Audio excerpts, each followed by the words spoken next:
Hey guys, Bobby Sapphire here with the Hyperloops. Let me just make sure the audio is recording. Doing the sealed deck build for the Artificery sealed deck tournament. My Worcester accent jumped out a little bit there. Get a little bit of raspy hangover voice. Yesterday was my end of the year golf tournament. So I did a 30-minute sealed deck build, and sadly, the microphone audio didn't record, which is pretty freaking depressing. Because it was a nice 40-minute video where I went over all of my deck building choices, and it was timed, and I hadn't looked at the sealed pool yet. So everything was natural, and you get a real feel for the time it was taking to do. So yeah, it's pretty. No one's more annoyed than I am. Also, use the search function a lot. So, and that was cut off because I don't usually do deck building videos, so it was just kind of like a complete mess. So one thing that we can do is we can go into objects and components and get a timer and do 1800 seconds for 30 minutes. Did that not go? Bang. So here's the sealed deck pool bag that we get, and the first thing in it is the 12 non-unique characters, and I'll do some zooming, but we're gonna lay them out by good guys and bad guys in color. So hero, villain, Tuscan Guavian, way better than ORS and hired gun, like 50% damage, 50% damage, two of which are base, two additional resource sides. Ithorian, Jedi Acolyte here, and Padawan, both 7 health for 8 and 9 points respectively. Meanwhile, we've got 7 health in blue for 8, but we have 8 health for 9 with Guardian, which is pretty great. And then Rebel Commando, who's the only 10 point, 10 health non-unique in the bag. And then Rebel Trooper, who's a 7 health, 8 point, 50% damage with a resource side with Guardian. And then we have TIE Pilot, who's obviously got 7 health and all those blue sides, and Stormtrooper, 7 point boss, who's been in so many competitive decks. So altogether, we have some decent character options to add in here. 2 for each faction in each color. Clearly, you can see, like, if I'm comparing the villain to the hero, very few of these characters have ever been competitive outside of niche decks. Meanwhile, super competitive, super competitive, super competitive, semi-competitive. I think he's super underrepresented, and super competitive. And this guy's even had entire decks built around him that are decent. So already skewing villain just the way the game has. Next, we get the Essentials pack. And we get 2 evade and 2 parry, which are like the very plain 1 cost, 1 card to remove a die. Then we get flank. And I think my deck building thoughts are that unless we pull 2 of a very good character and can build an elite version of him, why would you not build a 3 character deck specifically to get the health total up? Like if you can get upwards of 27 health, seems like such an advantage. And because the decks are going to be so slow, flank is going to be great. And like specifically playing the game to always be able to flank is massive. I think flank always goes in the deck no matter what. So we have 2 unpredictable, 2 reversal, 2 infamous for yellow. And then we get the die card, Ascension Gun. I think the dice cards are pretty much always going to go in the deck, as long as you're playing those colors. Meanwhile, actually, I'll just do the search, probably easier. So the red die card is DH-17 Blaster. Then we get Suppression, which is like he doesn't like you for ranged weapons. Air Superiority, which I think, again, always goes in the deck. I'm not 100% sure, but 3 shields over the course of a game for 1 health. It's pretty good. High ground, again, if we're building 3 character decks, high ground is like a maybe, only because it's possible that our third character is so underpowered or dead so fast that high ground could come into play. I would also like mulligan every high ground I get in a 3 character deck and just like hope to play it when I only have like 1 character left, if that's going to be an issue. Meditate, unless you get some characters with some serious good sides that you want, like a mill deck, there's none of the non-uniques that they offer us is really benefits from Meditate. And finally, Rejuve, which I think is another auto include if you're playing blue, only because I think the struggle to get to 30 cards is super real, and we'll see some of that in a little bit. So I'm a little sad because, I do know basically what's in the demo pool. And, well, if anything, this video just won't take 30 minutes, which I think we're fine with. So the thing to do first would be to sort by rarity. It's easy to see the characters are all rare or legendary. So, but the thing, this search pool is not, like, we can't search rare, right? It only searches by title. So we're really at the limit of like looking at these cards quickly and trying to figure out what the rares are. I would love to sort by rare and color and like side, but there's just no sortable function, and this doesn't get outputted in any cohesive way. So the benefit here is that I do remember what the rares are. So if you can quickly pull out the rares, that would be great, because like it would really help figuring out where we want to go. So we get 2 probe droids, ATDP. We get like a little vehicles thing going on here. There's two scatter blasters in here, 2 more than we would like. Actually, that zoom's pretty good. Thrawn. You see we have a lot more villain rares and legendaries. Here's psychometry to go in the neutral middle pile. And that's 1, 2, 3, 4, 5, 6, 7, 8, 9, 10, 11, 12, 13, 14. The Sabine's on top is 15, and the quiz.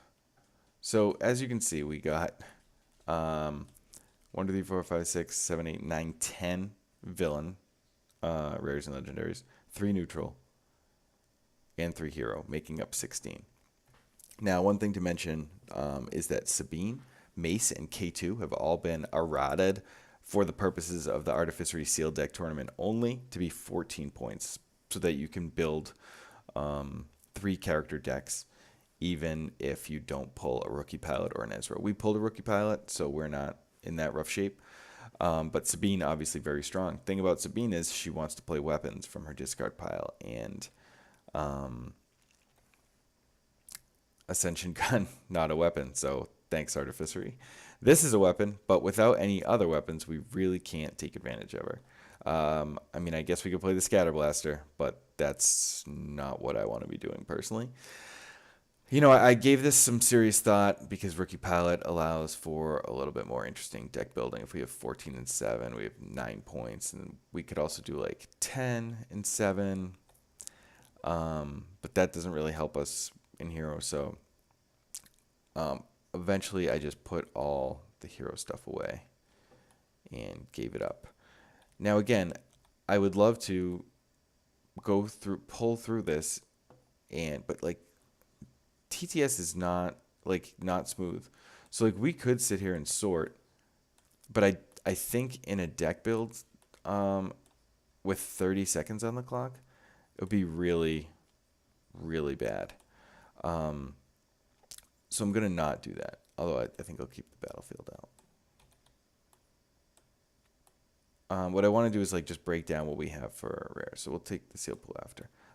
These neutral cards are pretty rough.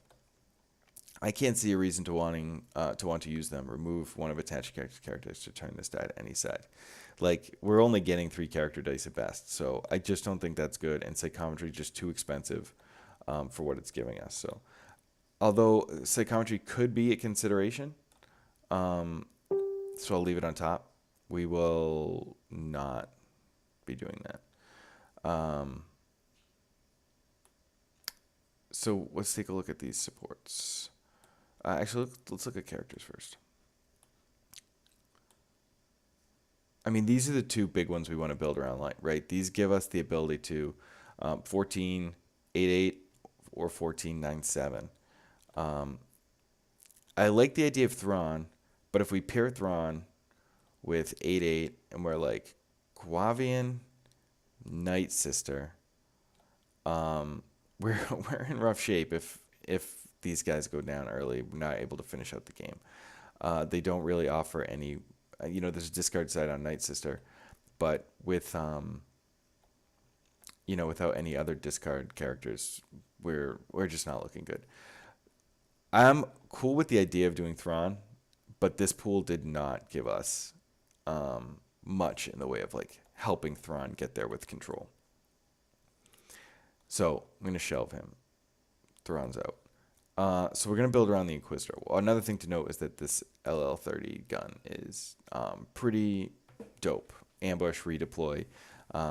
That's a premium, that mechanic. So by putting this on the Inquisitor or putting it on one of our support characters, it's going to paint a target on that character's back just because it's going to have a little extra punch.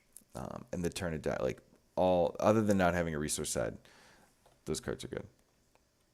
All right, so we have the Inquisitor. My hunch is that we want to be Rainbow because Ascension Gun's great, Force Training's great, DH is great, Air Superiority's great. So I'd like to lean that way. So with 14, we can go 9-7 or 8-8. We have the Servant of the Dark Side. Before any of your other blue characters defeat, you may move an upgrade from it to this character. That'd be great if we had more than like 7 dice upgrades. That's obviously not a lot. We could get some upgrades in the pack that we haven't looked at, like some non-dice upgrades. But Servant being 7 health, even though his sides are pretty awesome, I'm hesitant to go double blue because then we have to cut out a color. Magna Guard also pretty interesting, but it only leaves us able to Magna and First Order Trooper, which means we wouldn't be able to play yellow, which means we wouldn't be able to play the Ascension Gun or the LL30. So I'd really rather not do that. I think you could make a case for it if you had dice supports and dice upgrades that could carry you.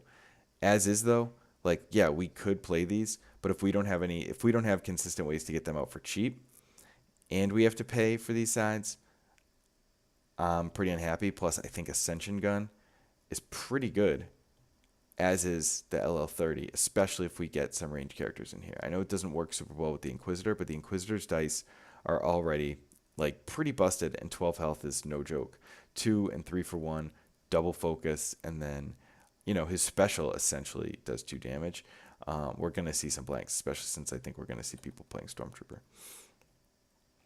So if we go 8-8, if we're trying to pick a yellow and a red, I think the red is the Stormtrooper. I don't think it's the TIE Pilot if we don't have a ranged main character. If this was Cad Bane, I'd be maybe all about the TIE Pilot if we're trying to go Rainbow. And then between these two guys, so we have 9, so we can go Raider. Guavian also pretty strong. He's got a latent ability to let you use his dice to remove a shield. He's got 9 health. Raider's only got 8 health. I think you could go either way, especially since we're like packing some guns, which make Guavian a little better. But I really like that 3 side. Double 2s, 2 2s and a 3, and a 3 here. Give us some high variance to like go first. Guavian's a little anemic in that regard. I really think you could go either way. I chose to go Tusken because I liked the 50% damage side in black. And now there's not a single blue side on any of these of our starting characters. They all give us a resource. Where Guavian, needs to be paired with a resource. And since that really shines in a 4-dice deck, it's not shining so much here. So this is not what I'm recommending you do in your deck build. I am building a seal deck with the demo pool.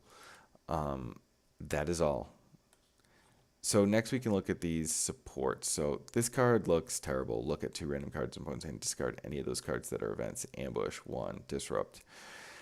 It's very possible that simply just having this die on there can help.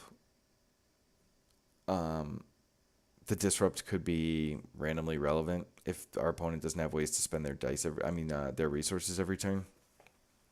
I think the return is pretty low though, and since again all of our main characters have resource costs on their die, I did not strongly consider this. So these cards, ATDP, which is decent, a 2, a +2, and a 3 for 1, doesn't have a resource side. Darth Vader's tie advance, 2, 3 for 1, +3, 2 shield, and then special, spend 2 resources to deal damage equal to a character equal to their damage on it.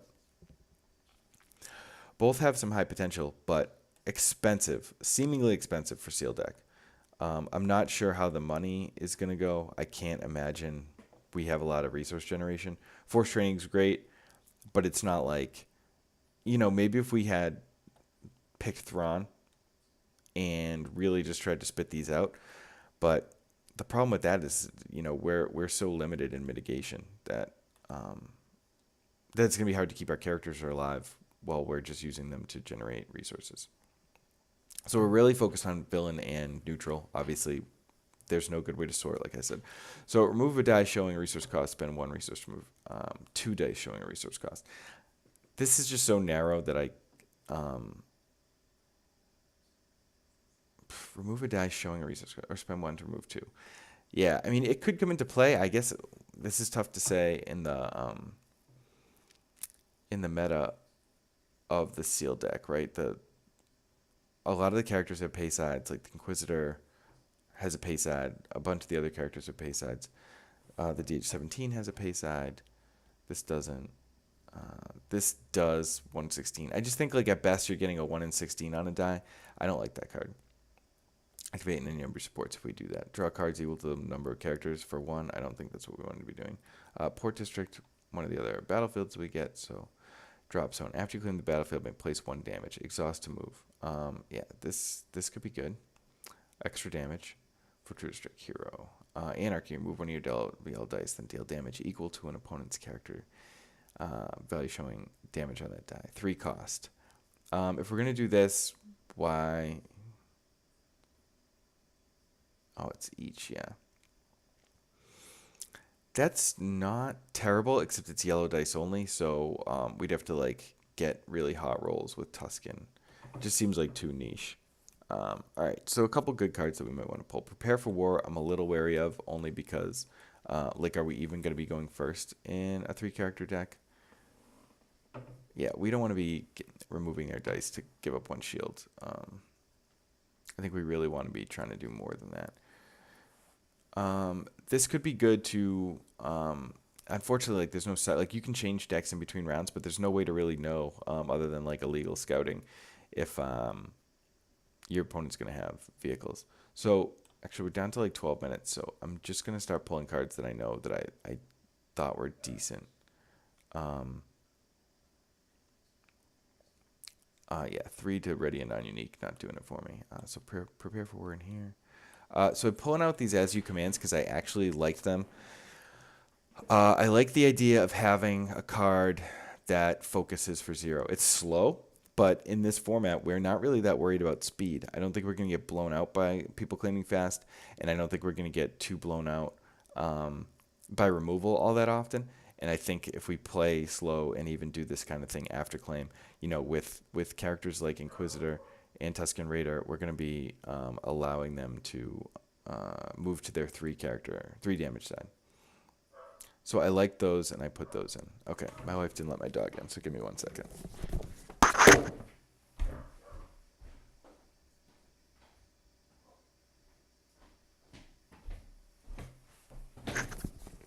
All right, thanks for that. Sorry.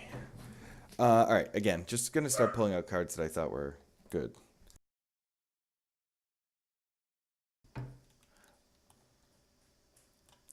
Roll-On seems really strong as like just a reroll card. Girl Spaceport. Partnership could be interesting if we end up playing one of those supports. One thing that I really liked about this pool that went with the Inquisitor, and another reason why like we kind of had to be in red. I didn't do this video right now in the same order that I did everything else. Is 2 Imperial HQ with all 3 of our guys having pay sides. That card is huge, as is Truce. Like I don't see any reason not to play Truce. So we've got the As You Command, the Truce, the Roll On, the LL30s. The flanks, the air superiorities, and the 6 die cards. And that puts us at 17. So as you can see, already not amazing. So where's the next card I wanted to talk about was Imperial Backing. Play a support from your hand, decreasing its cost by 1 for each character you have. So this is a way for us to get the card, like these support cards, out cheap. There's also a tech team in here, which can also help, but not in conjunction with one another, right? Play a support, yeah. And then actually, what is tech teams now? We can search. Tech team says before you play support, you can decrease its cost by 1, so you can play these in conjunction with each other, but it's all expensive. This costs 2, this costs 1, and then together, these would allow us to play, this for free or this for 1. So it's a lot of setup just for these vehicles that we might not even draw because there's only 2 of them, or we might not draw early enough for them to matter. I actually do like tech team, because I think we're going to just end up playing a decent amount of supports. If we were to fit those probe droids in, I would say definitely play that one. The other support so we also have the air superiorities. Let's see what else we got in here. Commandeers we're not using. Thermal Paints hero. Hero. Counter number dice opponent has showing blank, deal that much damage to a character. For 2, I just don't think that's what we want to be doing in sealed. I think this one's kind of interesting. Deal 1 damage to each of an opponent's damage characters. It does force you to split damage, but if we think that Guardian is the meta, we could definitely take advantage of this. No way to tell. I think it's not that good of a card enough to actually play. Activating number supports, that could be good if we went on the support plan. We already have 2 of these. I don't think we'd want to play 3. Persuade, choose an opponent who has fewer resources than you. Turn one of their dice to any side. It's 0. I actually don't mind this card. I don't know how often it'll come into play, but there's some opportunities for us to truce into this, possibly to save a character, which I think is decent. Look at the top 5 cards of player's deck. I do not want to do that. I think Endurance could be fine if people are focusing on removing Inquisitor. I think that could be a huge blowout.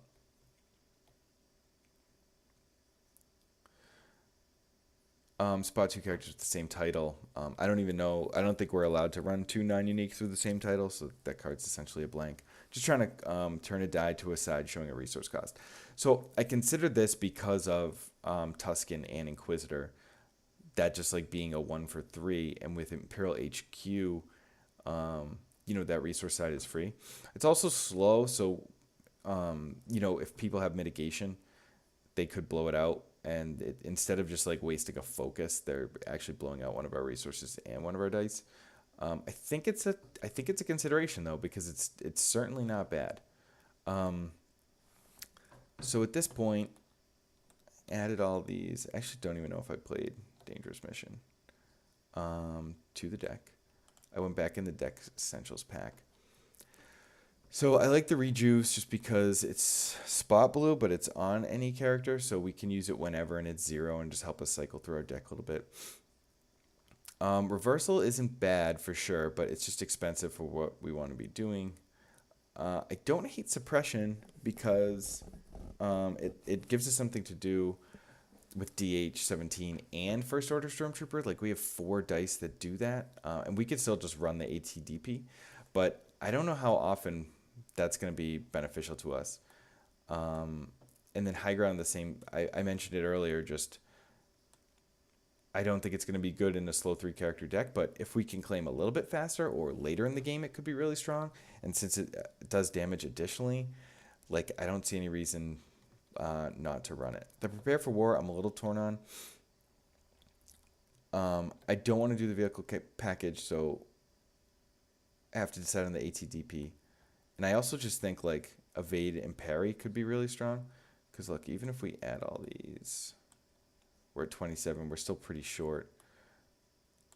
This is even probably a little different than my actual deck, which I brought here. So one thing I did, which I think is worth mentioning, I think people should really consider doing, is when you save your deck, also save a bag of everything else unused. By doing that, if you want to change your deck in between rounds, you have everything that you didn't use, and you don't have to go and rebuild with the original sealed pool. So I would strongly consider just keeping that bag. Out of the 3 space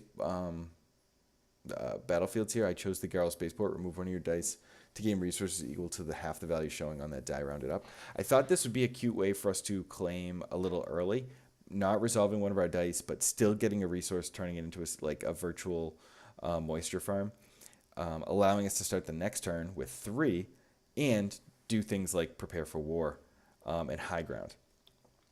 So I chose that over a Bomar, which like also cheats, but it could be worse for us as like someone could claim to resolve a modified side and kill us. We could do that too, but I think that the double-edged sword is too harsh. So with 4 minutes and 56 seconds left, let's look at what I built. So there's the port, spaceport in Garl with, Quiz, Tusken, Stormtrooper. And here's the deck that I built. Again, not in order because of the way everything outputs, but Parry Evade, and then another Evade. I did include the High Ground. I did end up playing ATDP. And again, like these are decisions I had to make out the second parry. So I played both. Decisions I had to make on the fly. Because when you have 30 minutes and you're narrating, it was tough. So I did the tech team because of the ATDP and the air superiority. I don't think I did the drop zone originally, but going back over it, I kind of like the drop zone maybe a little bit with this, with the plan to claim with the spaceport a little bit faster. But it's certainly on the outs in terms of the cuts. So double flank, double parry, double evade, the roll on, the truce, the endurance, 2 as you command. I did run the persuade because I thought it was like decent 0 cost mitigation that we can take advantage of with things like truce and prepare for. Air superiority, 3 shields for resource, great. Imperial HQ, again, goes great with all of our pay sides. Tech team, one of those cards that, if we get it early, I think we just slam it. Like tech team, DH17 on the first turn, or tech team and some mitigation would be really, really great, as we're just able to like pump out resources supports for free. The Imperial HQs, which are obviously important, all those dice cards that we talked about just being great. Rejuvenate, 0 cost, heal 1, just could be awesome. The second, did I only run 1 Prepare for War? Looks like I only ran 1 Prepare for War. And then the double High Ground, which again, trying to maybe claim a little bit faster, but later in the game, I think these become excellent. So that's the 30 card deck I built. I think that the removal in the essential pack is really, really paramount. I think we saw that there was essentially no good mitigation in our Empire War packs. I mean, there's just not that much good mitigation. So I think having these mitigation cards, they're just going to get slammed into decks. Looking at this, if I just like add that, I didn't add any of the parry evade. So this is going to be considerably different, just like when we were talking. Dangerous mission, drop zone. A suppression made it in there. So, and the second, prepare for war, are some of the big changes that didn't get put into the first version of the deck. And then I encourage everyone to like go through their deck and in between rounds and try and find ways to mix it up, see if you missed anything, because that initial 30 minutes is going to be harrowing.